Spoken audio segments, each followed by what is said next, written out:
Well, today is June 19th, or Juneteenth, a day that has a particular and special meaning if you're the descendant of formerly enslaved people in the South, particularly from Texas.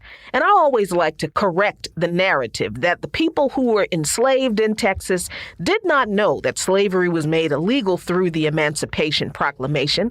That is just not true, since according to friend of the show Margaret Kimberly, who wrote in a June 2021 article called How Not to Celebrate Juneteenth that is published on hoodcommunist.org, she points out that, quote, "Of course, Texans of all races knew that Robert E. Lee surrendered his armies in April 1865, and they knew that Lincoln was assassinated shortly thereafter. Why? Well, because they had newspapers and the telegraph and letters from those who left the battlefield. Enslaved people were aware of anything that white people knew," end quote.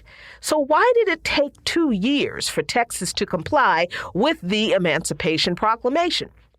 Because there was no power in Texas to enforce it.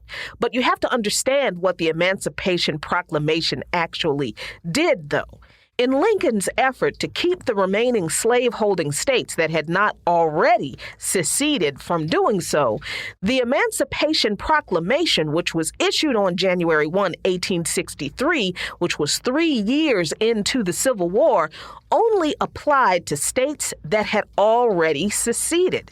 It completely ignored the slaveholding states of Delaware, Maryland, Kentucky, and Missouri, which had not seceded and did not end slavery until December 1865, when the 13th Amendment to the Constitution was ratified. And at the end of the Civil War in April 1865, without the presence of federal troops to enforce the proclamation, Texas slaveholders, well, they just went on enslaving until those troops finally arrived to make them stop. And that is where Juneteenth comes from, the day Union troops showed up in Galveston, Texas on June 19, 1865, and declared, quote, "The people of Texas are informed that in accordance with a proclamation from the Executive of the United States," that's the Emancipation Proclamation, "all slaves are free," end quote. And it's worth noting that on May 10th, 1865, a month prior, Union troops accepted the surrender of Confederate troops in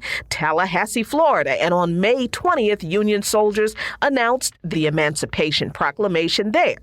Confederate forces refused to surrender to Union forces and give up slavery in a lot of instances until the very last minute in some states, and that was when Union forces showed up and forced them to do it. But it was the fact that it took the presence of the military to ensure that Reconstruction amendments to the U.S. Constitution that abolished slavery, established the citizenship of formerly enslaved Black people, and granted Black people civil rights, including granting Black men the right to vote, were enforced in the southern states. That's the most important aspect of the history of Juneteenth that I think we really need to make sure is not ever obscured. See, as a result of the Reconstruction effort after the Civil War, Black people in the South, for the first time in 246 years, became landowners, wage earners, but most notably, for the first time since America was a country and not just a bunch of colonies, our ancestors became voters and public officials and free American citizens. But many white Southerners whose economy, society, and even culture were built upon the ideology of the supremacy of white people and the subjugation of Blacks, well, they opposed this new order and reacted violently to the requirement that they had to treat their former human property as equals and pay for their labor.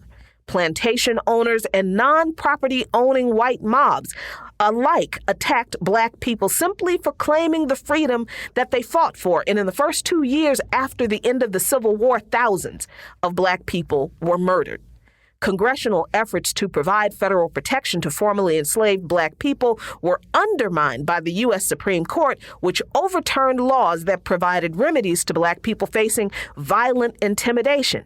In the 1870s, Northern politicians then began retreating from a commitment to protect Black people, culminating in the withdrawal of troops from all Southern state houses in what is known as the Compromise of 1877, which was the result of a backroom deal between Southern Democrats, who at the time were the supporters of slavery in the former Confederacy, and Northern Republicans, who were on paper opposed to slavery, but didn't really oppose white supremacy so much that they didn't make this heinous deal with the Southern white supremacists.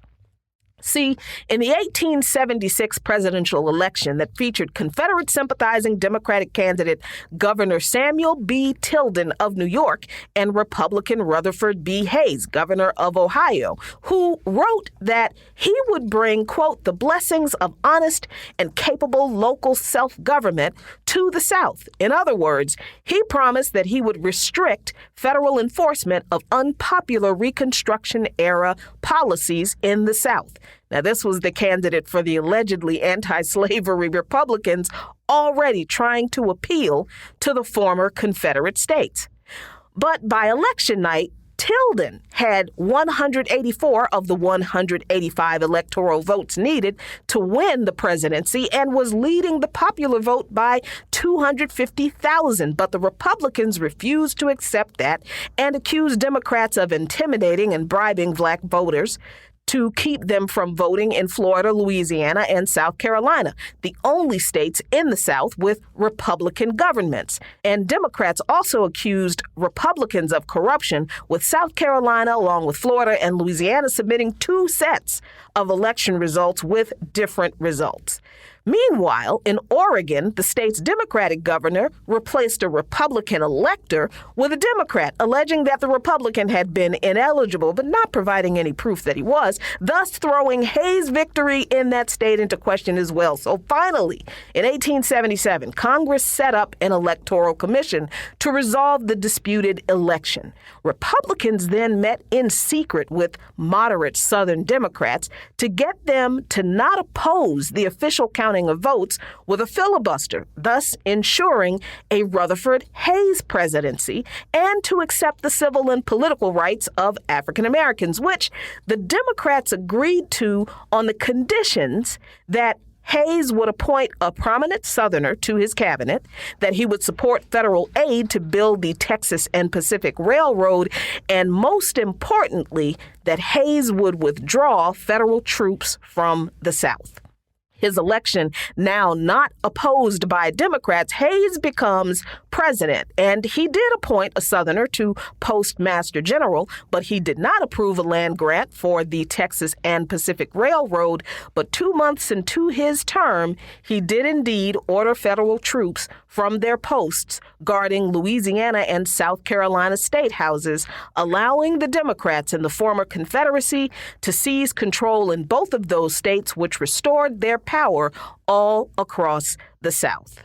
This compromise of 1877 effectively ended the 12 years of Reconstruction after the Civil War, when Southern Democrats' promises to protect the civil and political rights of black people were not only not kept, but the removal of federal troops from the South to ensure that black people's civil rights were enforced and that our lives were protected gave way to widespread disenfranchisement of black voters and violence against black people. From the late 1870s onward, Southern legislatures passed Jim Crow laws, named such after a popular minstrel act developed in the antebellum years, that segregated Southern society through the middle of the next century, with white mobs once again violently enforcing the Southern white supremacist status quo, ending only after blacks once again engaged in another liberation struggle, the Civil Rights Movement, and the passage of the Civil Rights Act of 1964 and the Voting Rights Act of 1965. Because of the Compromise of 1877, the legal subjugation of black people in the South was extended for almost 90 years. So it's real nice that the federal government made Juneteenth a federal holiday. Yay! But let's never forget that this government and both political parties in it have always been complicit in compromising with each other, not only on our human and civil rights, but on a real acknowledgement and assessment of what was denied us in the process and what we are owed today because of it. The debt is a lot bigger than a day off work. Follow Luke My Nation on patreon.com/LukeMyNation for lots of great content.